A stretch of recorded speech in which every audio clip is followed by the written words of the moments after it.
yung pong ating elevator, hindi na po pwedeng itaas dahil yan na po yung ibinigay sa amin na clearance ng MRT.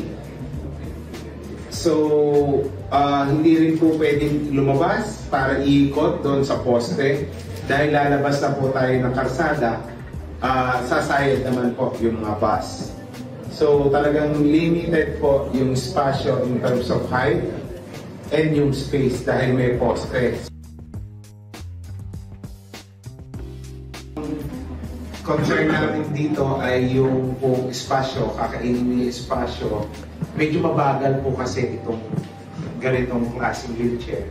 At mahaharangan niya po yung ibang mga dadaan habang ino-operate ito.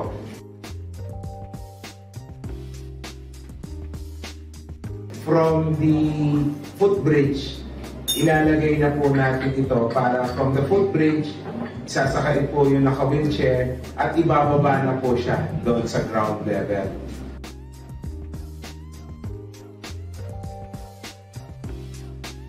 Hindi po talaga siya ideal or hindi siya perfectly designed, especially sa mga naka-wheelchair.